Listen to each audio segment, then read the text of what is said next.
Good afternoon and welcome to Engage Every Family, the 5 simple principles.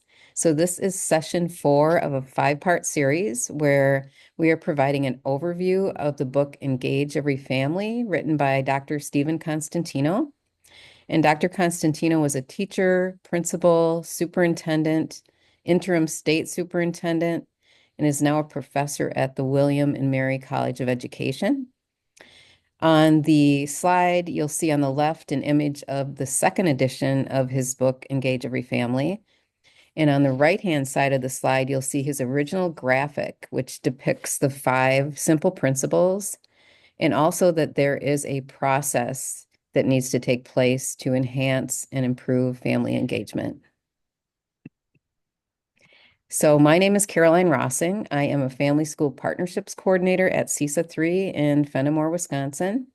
And joining me today is Matt Renwick, who is a system coach at CESA 3, and he'll be joining in the conversation later to talk more about families being involved in decision making and his experiences with that. So in the book, Dr. Constantino starts off with 3 basic ideas or foundational components to be thinking of as you're working on family engagement. So the first one really is to reflect on why families would choose your school. So if families truly had a choice as to where their children would receive an education, would they choose your district, your school, your classroom? If your answer to this question is yes, then you must ask yourself the logical follow-up question. Why? Why would families choose your school, your classroom, or you as a teacher? So what is so compelling about your product that a customer, being a family, would choose it over a growing list of options? So when we do this activity with educators, many times educators will say, I know there's specific families that I know would say, yes, I would choose your school, you as a teacher, your classroom. But they also go on to say that there's also families they're just not sure of. And that brings forward the reasoning for family engagement and building relationships with families, getting to know them, their preferences, their strengths, their challenges. So just keeping in mind as this first component would be reflecting on why then a family would choose your school. The second component is really about considering family circumstances for each and every child. So we've all heard those phrases, those kids, that neighborhood, those parents. I know all about that family. I had the older brother in class.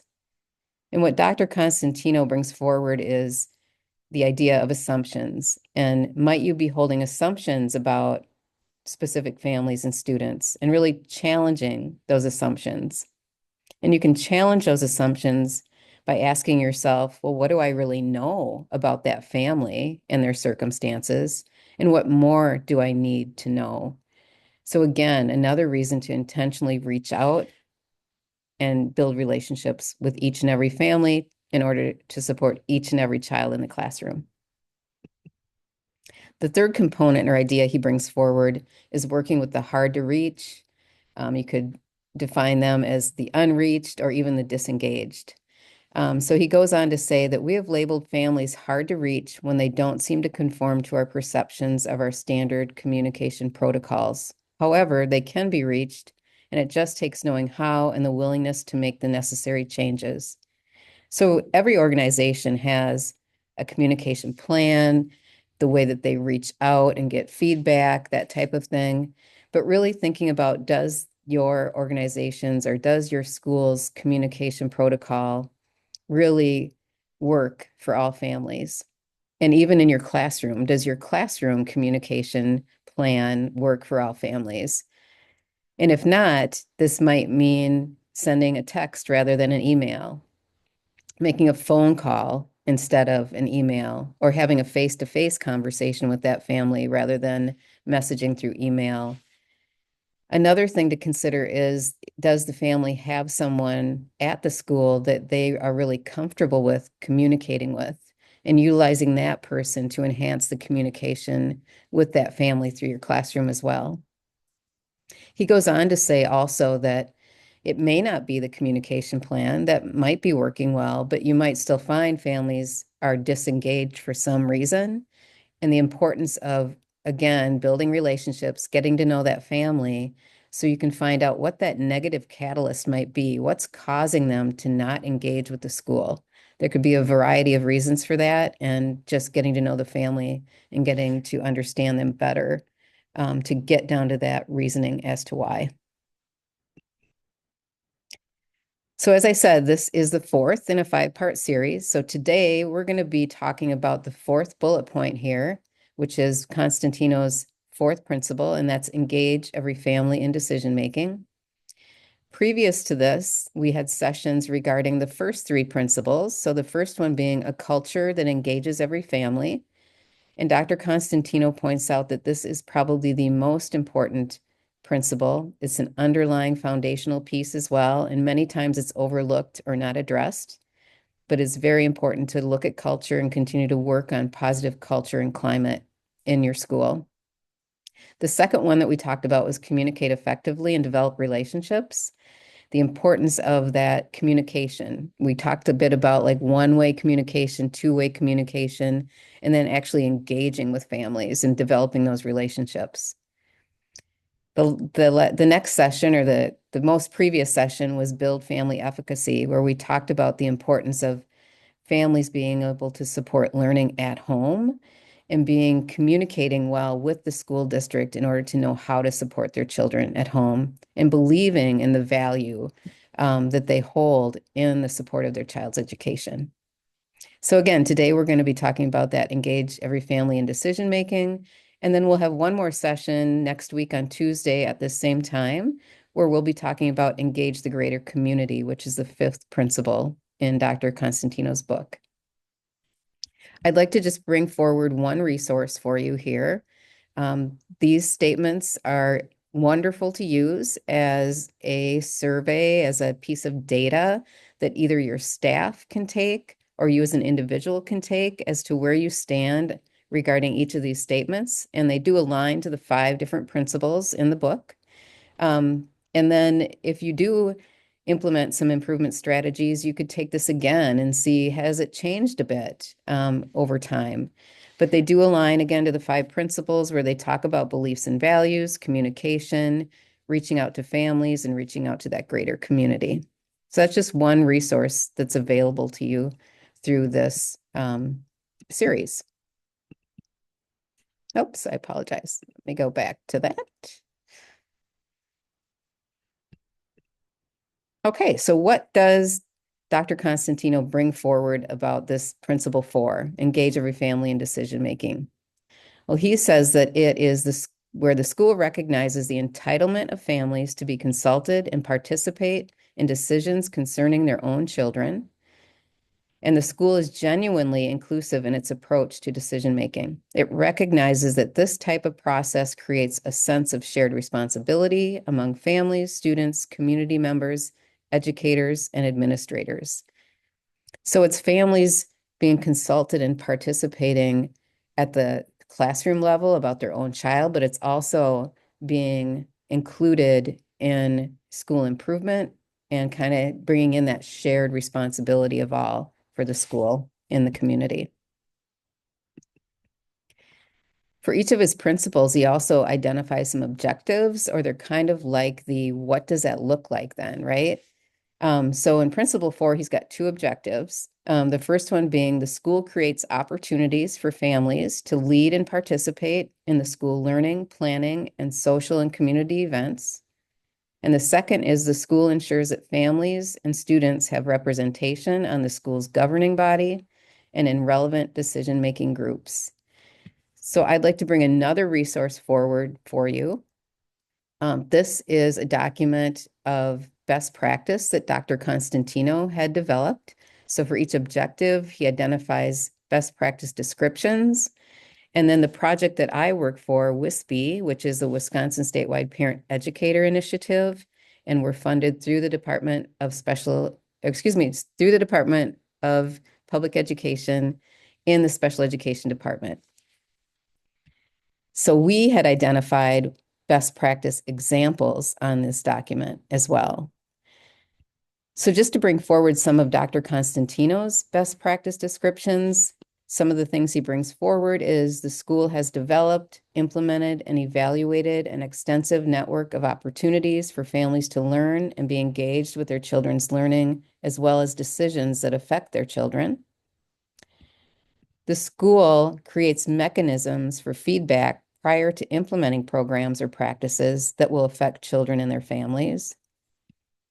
And data collected by the school indicate a high satisfaction and engagement rate among all families regarding their ability to become involved and immersed in learning, planning, and events. So some of the best practice examples that WISPE, the project that I work for, brought forward is that the school collects data through multiple means. Again, thinking about the family's preferred way of communicating and providing information from families and students in order to make plans for school improvement. And also that families are informed of how the data will be used in the decision-making process. So in our examples, you will see that they are identified many times for students with IEPs, and that's because the project that I work for is funded through the special education department at the Department of Public Instruction. So we really primarily focus on students with IEPs, but these statements are good for any family and any student. The next one that WISPE brought forward as an example was the school works with families when evaluating school-wide student academic performance data and developing school improvement plans. Also, the school provides the principles of UDL. They consider and they apply the principles of UDL to ensure equitable participation of families. And then down here, the school recognizes families for their contributions as part of the decision-making process of the school. It's really important to recognize families for their contributions and for families to understand how did you use the data that you collected. So this here is another resource for you to be able to utilize, whether it would be individually or within a staff, within a school.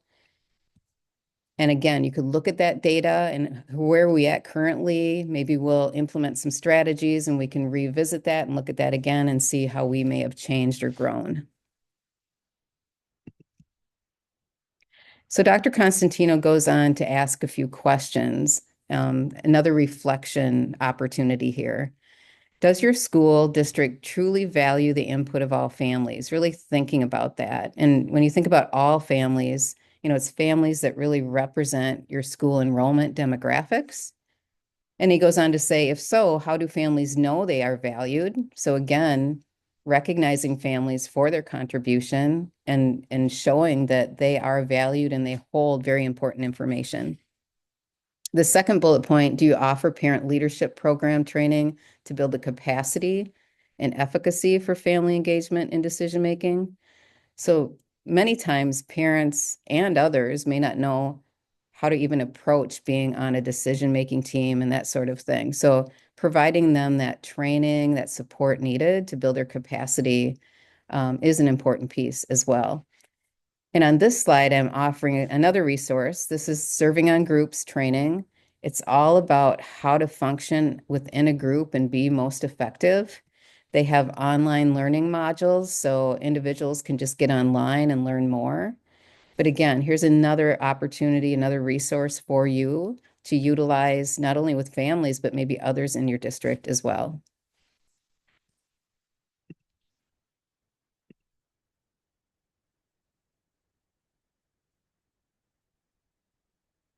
So some other things Dr. Constantino brings forward.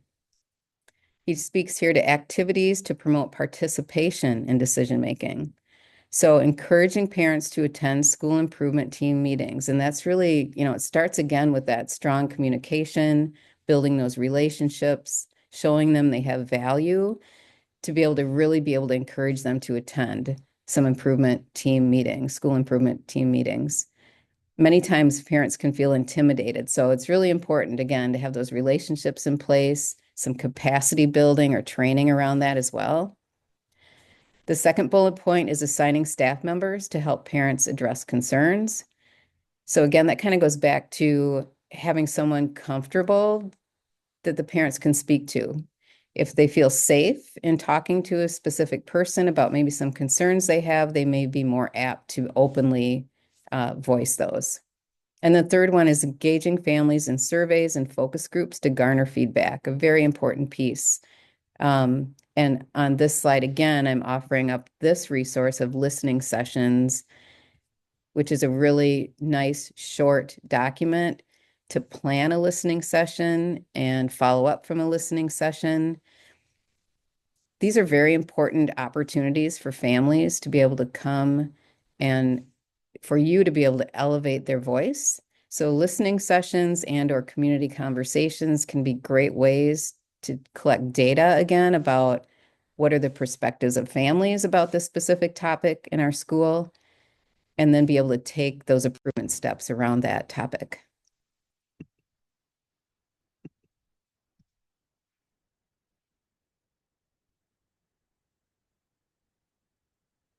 So as I said earlier, Matt Renwick has joined us from CESA 3. He is a system coach at CESA 3, and he has some wonderful experiences to share about families engaging in decision making. So I want to welcome him to the conversation and give him an opportunity to talk more about what he's experienced and the knowledge that he has gained around that piece. So welcome, Matt. Thanks, Carolyn. So I'll turn Um, it over to you to go yeah, ahead and speak more about your experiences and your knowledge. thank you. Can you hear me okay? I can. Yep. Awesome. Okay, yeah.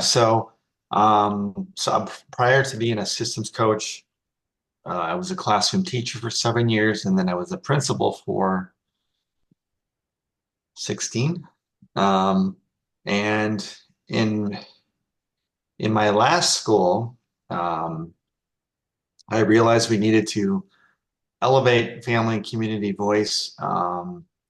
In the first couple of years, we had, for example, a parent on an interview team, and there was some accusations that this parent had undue influence on our choice for who we selected. They were, connected with them in some way. They were friends, and that wasn't the case at all.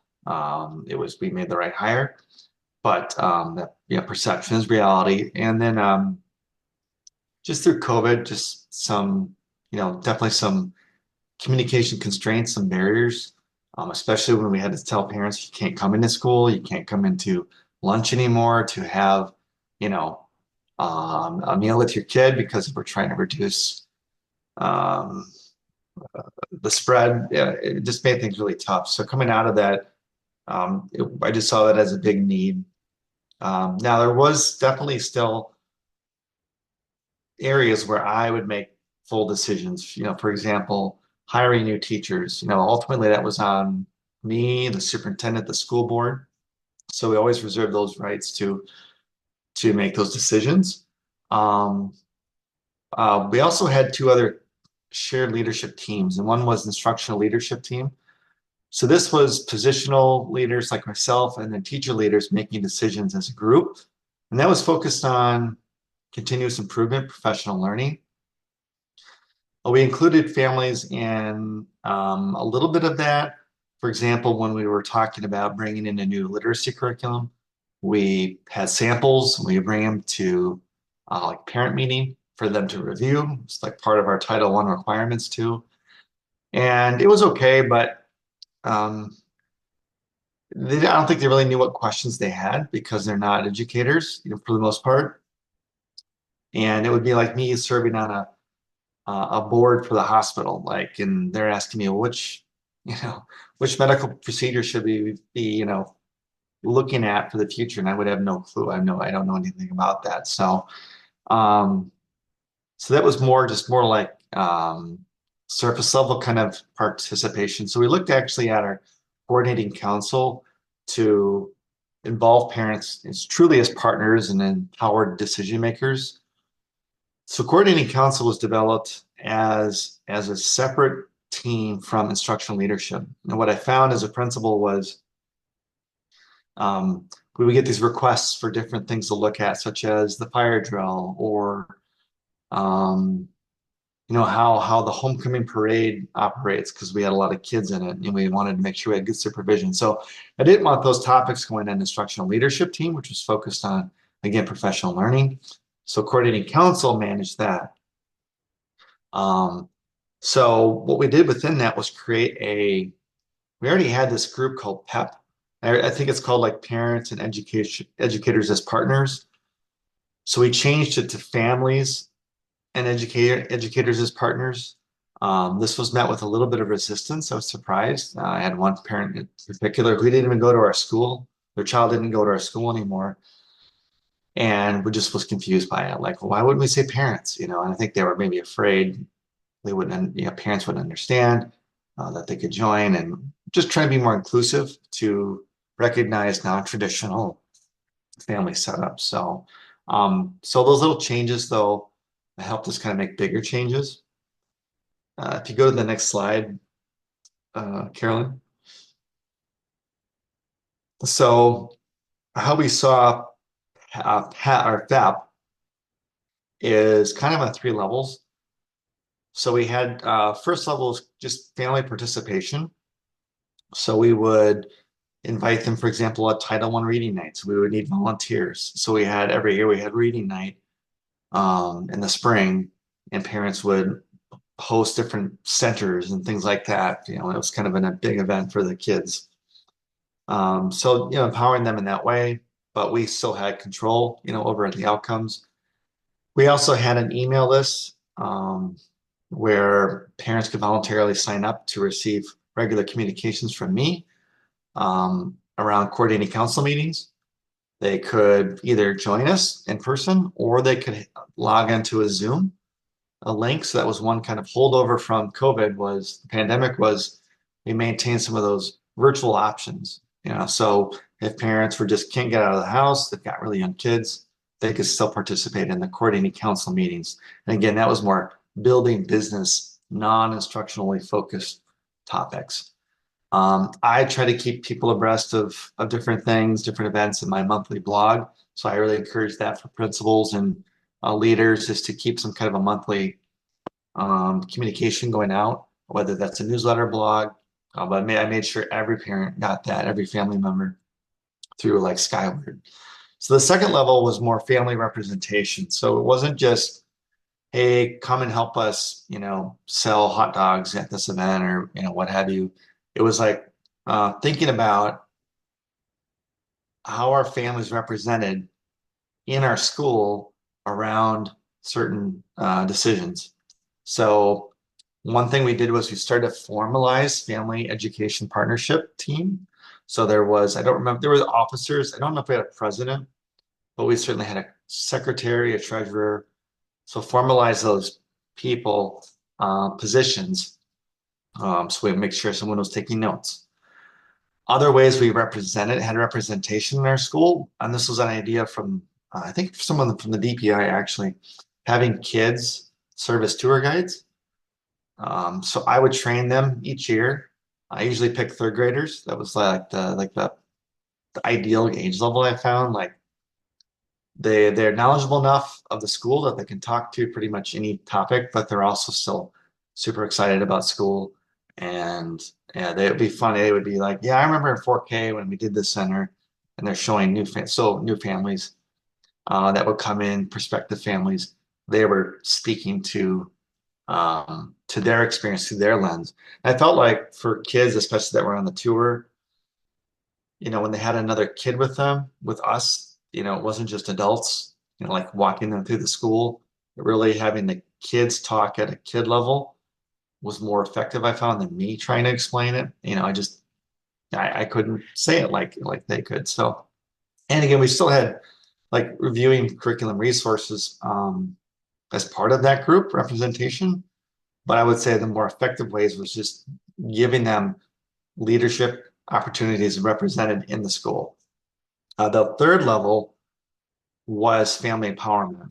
And I like the word empower. If you look at that definition of it, it's giving away power. And that's actually kind of hard in schools. You see a lot of, I think, leaders and teachers like want to maintain the control. They want to make sure things get done the right way.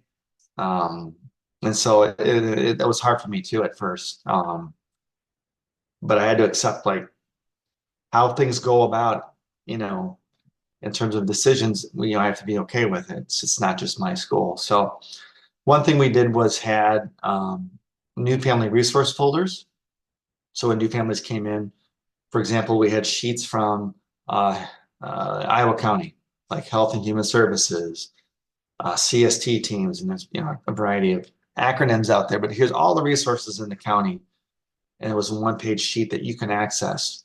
We found that parents would come in, new families would come in, not knowing how to have their kid join Little League. Especially in these small towns, um, people just assume, well, yeah, just talk to so and so, and especially in rural areas, that can be kind of hard. You don't know where to fit in with your niche. So we wanted to empower families by giving them access to how to engage. Another way was just having volunteers lead like school garden education.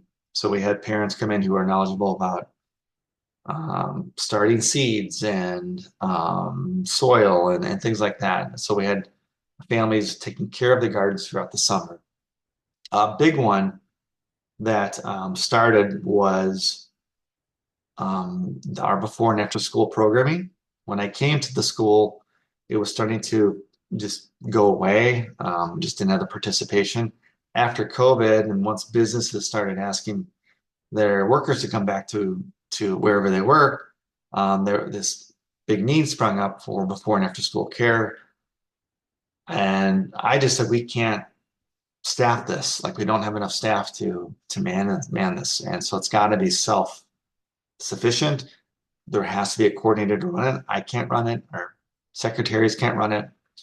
So working with FEP, I supported them and said, well, here's how you first start. You come up with a plan, you come up with a like a budget. What is it going to cost? Thinking about communications, thinking about rules you're going to have, policies, and then how you're going to pitch this to the school board.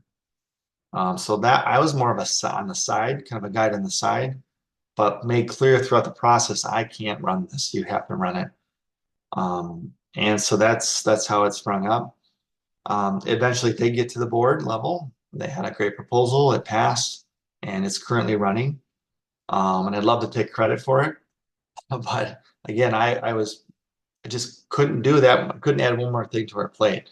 And so I do, you know, compliment the families that took this as an initiative and really made the decisions on how it was to run. I think they've got like 30, 40 kids now involved in it, and multiple staff members in there, which is great. It's more of like activities. It's not like a club. It's not like a curriculum, but maybe that's something they'll want to work on in the future. I'm just thinking about anything else that I wanted to speak to. Um, yeah, I just think the power of the group was something I noted when Carolyn and I were talking about this prior in our planning. Like I can say something, or a parent can say something like, "We want to see this change," and one voice is really tough. But when you have a group of voices all coming to a board meeting, all communicating the same thing to a leader, like they did with me, these parents wanting to get before and after school programming going. That's it's hard to say no, and so I saw myself more as more of a facilitator of building leadership versus feeling like I had to lead everything. So this was just again, this was how I saw this kind of gradually grow, like a gradual release of responsibility. So with that, Carolyn, I take any questions that you might have or any points that maybe I forgot to hit on. Yeah, absolutely. So, I mean, it really sounds like you provided some really good initial support to them and gave them kind of an outline of a plan so they could move forward. You kind of built, to me, you built their capacity, right? Kind of what Dr. Steven Constantino was talking Yeah. about, and allowed them to kind of grow in the positions they had within that group or that team. Mhm. Um, Also, and I'm sure that they had to pull together some data when they went to the school board to kind of show the need for anything as well. That's my guess. And Mhm. I mean, it just shows how families can really take on an initiative, especially when they're passionate about it and really engage deeply in it, right? And make a difference in the school. I'm sure that they felt that after they'd done some different things and they saw some changes, especially with that after school programming piece and reflecting on that, how they began working around that and you supported them with it and how it's grown into something that's become really important in the school and makes a difference with the kids. I mean, that's what we love to hear about, right? As far as Mhm. elevating families, their voices and their actions, right? To make the school better.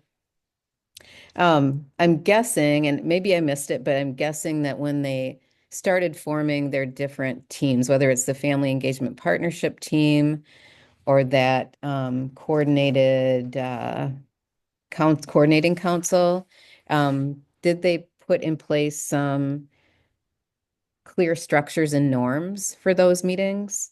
Yeah, so the coordinating council was originally just comprised of myself and one teacher representative from each grade level.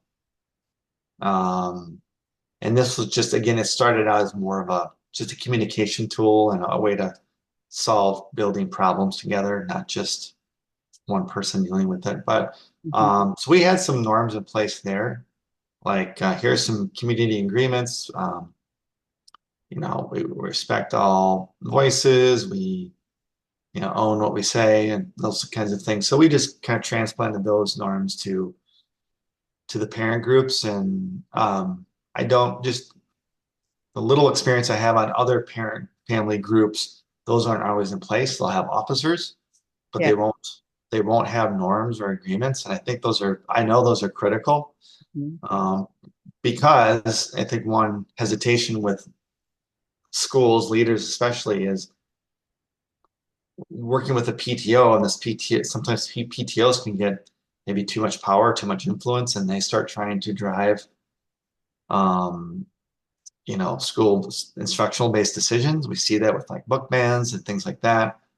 So I really recommend having, norms, agreements, even some bylaws, um, just to make sure that when people go into these committees, these teams, they understand, this is what's okay and this is not okay. This is what your roles are. This is what it isn't. But it also protects families too who want to join, but there was some hesitation for families that I'm going to join this team. I'm going to get stuck being the fundraiser, the chief fundraiser, and I don't want to be a part of that, right? So we had to, clarify that. Like, I think we even had subcommittees. We did have subcommittees on a family education partnership. Like this subcommittees on communications. We had one that was a sunshine fund, and we had a teacher whose spouse passed away, and this FAP group's like, we need a sunshine fund for teachers who. And we had one in the building, but they wanted one just coming from the parents um, to help with staff to have like teacher appreciation week, having money there. So they were in charge of setting that up. So everyone had a role within family and educational partnership too, um, which was good. Yeah, everyone is doing something because that's what happens too in these groups. You get 20% of the group doing 80% of the work. Um, and not to say that that wasn't still the case, wasn't to that degree, but um, everyone could find a place, that they felt they could contribute to. Yeah, absolutely. That's so important that you feel you've got a purpose, right? When you're on a team like that. So it sounds like you really provided some great support to them to be able to develop into a well-functioning group. Um, and then I think that Sunshine Fund, I think that just shows that they just wanted to show that they really value their teachers and their administration, their staff, which is fantastic, right? Love to hear that Right. kind of thing. I think before you'd also mentioned some things about like during meetings, um, they worked in different options like Zoom options, childcare, that kind of thing as well, so that other parents Oh and yeah. could participate. Yeah. We had I don't know how often we made this happen, but we brought down high school volunteers to watch kids, young kids while we had meetings, or we just said, parents, just bring your kids, they'll be fine. We're in this big library, and so often the older kids of those families would play with the younger kids. So we wanted to make sure our meetings were accessible in that way. But yeah, we did. I believe we did recruit um, high school kids for volunteer hours. So yeah, that was good. But yeah, we also had Zoom, and we did have always have 3 or 4 people log in on Zoom and join us. Just because maybe they're on a work trip, Yep. uh, or maybe they work just different hours and just can't be there. So Yeah. So a win-win situation with having the students come and do mhm. that, right? Yep. And then, yeah, just offering those options to show that you value all families being able to engage. I know another thing, and you talked about it a little bit, was um, all the different skill sets that families brought and were able to give to whatever project was being worked on. And it seems as though, as well, that the school really valued just the families being involved initially, but then also those skill sets and the different things they brought to the team or the group, and really wanting to show that value, not only by just um, messaging, the positive things they'd done, but also reaching out further and getting feedback. Again, we talked a bit about getting feedback from families too. Um, Even after maybe a project is done. I think you talked, and maybe you talked today about it too, that playground, the accessibility of Oh the, yeah. um, if you want to talk a little bit more about that, because you guys involve Yeah. the kiddos there too, right? Yeah. Yeah. That's a good point. So yeah, that's some. I'm not there anymore at Middle Point, but I'm still working with them as part of my um, project work with Wisconsin multi-level systems of support. So they're Mineral Point's a partner school, and so we found some money through a grant, and the money had to be used to empower kids as decision makers in the school. And the school already had a history of that. The librarian had given money to fourth and fifth graders to improve the school library. So they would pick books, they would audit the library, look for better representation, access, voice, diverse text, things like that. So it was already part of the culture there with the librarian, and um, and so right away the principal and the teachers were like, "How do we can we use this money for the playground, and how do we empower kids?" So they have a couple of students who are they're either wheelchair bound or they're in walkers, so they cannot access some of the garden beds. If you've been in Mineral Point or just the Driftless region in general, there is no flat surfaces here. So our garden is on the side of a hill um, of raised beds, so they can access some, but even in the bottom level, it's kind of gravelly and it's just not easy to get to. So they have decided to expand the school garden onto the other side, onto the very flat surface. They're going to put better material down on the ground to allow someone who would be in a wheelchair to access new garden beds. Um, and so then the librarian is having the fifth graders design what this can look like on an app called Tinkercad. It's called Tinkercad. So it's like AutoCAD if I believe like engineers use it to design, surfaces and structures. So it's a student-friendly version of that. And they're creating designs of how do you make this space accessible for anyone. Um, looking at things like universal design for learning, like those standards and um, uh, other principles like that. So yeah, that's what we're working on right now, and which reminds me, I should probably check in with them and see how that's going. Yeah. So I know you still live in Mineral Point, so you're Yep. still involved as a community member, which is great. Yep. You can see the more progress that they're making on all these things that they started. Mhm.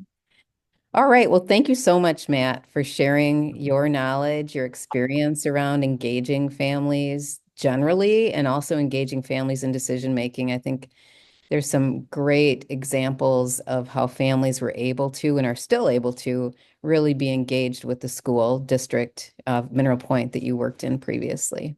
So thank you again for joining. Yeah. So we'll move on to the next slide, to just a few ending slides here regarding engaging families in decision making. So some points to ponder that Dr. Steven Constantino brings forward again is, in what decision or decisions do you currently engage families and why? Thinking about that, whether it's your school, your classroom. And then the second bullet point here, in what decisions do you not engage families and why? I'm thinking about that. Um, and then the third bullet point, how do you ensure that engagement in all decision making is representative of all families in your district, in the district that it serves, and the families that it serves? So really reflecting on those decisions that you currently engage families in, which ones you don't. And I think Matt provided some really nice information about his experience in the past about how to engage families in decision making and how they can really take a passion or an interest of theirs and their skill set and really make a difference in the school. So Constantino also goes on to say that family engagement is not optional. In some way, we're going to engage with families, right? From our organization, our school, our district, our classroom. So think about what family engagement in your school or classroom or district is and what you want from that family engagement. And then what are you doing to actually get there, to get what you want? So reflecting again on what does the family engagement look like? Is it everything that you would want it to be? And if it's not, what would you be willing to do to actually improve or change the way you engage with families? He also goes on to say that you gotta wanna, right? That your personal desire to make a difficult change or really any change starts with a simple notion that the change is something you desire. So you have to want to do it in order to really truly make some meaningful change. And then he continues on to say that there is a need for leadership to engage with every family. And you need leadership that is strong, committed, courageous, and essential to long-term success. I think Matt probably displayed that today, what his leadership was like in the district that he worked in, and how that made a difference on how families were able to engage and make some decisions and take some actions within the school. So he says that leadership needs to acknowledge that change has to happen. They have to be willing to make the change, and they have to face and overcome any fear, maybe of the unknown. What'll happen if we start opening up the box and start getting that feedback and input, and then creating the conditions for engagement within their school. This could also be, I would say, not only for leadership as a like system-wide or a school-wide initiative, but even just looking at your classroom, if you look at those 4 bullet points, is probably something that an individual needs to think about as well in making the change. And then what are your next steps? So just generally with this idea of this book, Engage Every Family, you can always connect back with me, Caroline Rossing at CESA 3. You could connect with Matt at CESA 3 as well. You could take what you've learned from listening to this webinar and talk with others in your district to see how maybe you could use it and apply it. You could actually take a look at some of your family engagement data or any other relevant data, maybe climate, culture data that you have, and really take a look at it and analyze it along other data that you might have and think about, okay, what strategies or improvement means, could we take steps in to change the way we're engaging with families if we see a need to do that? You could also buy the Engage Every Family book and share. It's available on Amazon. And I have a slide with resources here where you'll have access to Steven Constantino's website information and resources. So he also has some online learning platforms for individuals and teams, and just a lot of information on his website that you can take a look at and learn from. So here are some resources that I mentioned. I also wanted to bring forward the second one, which is practical applications for classroom teachers. That's a great document that Dr. Steven Constantino put together, and probably meaningful to classroom teachers. So thank you again for attending.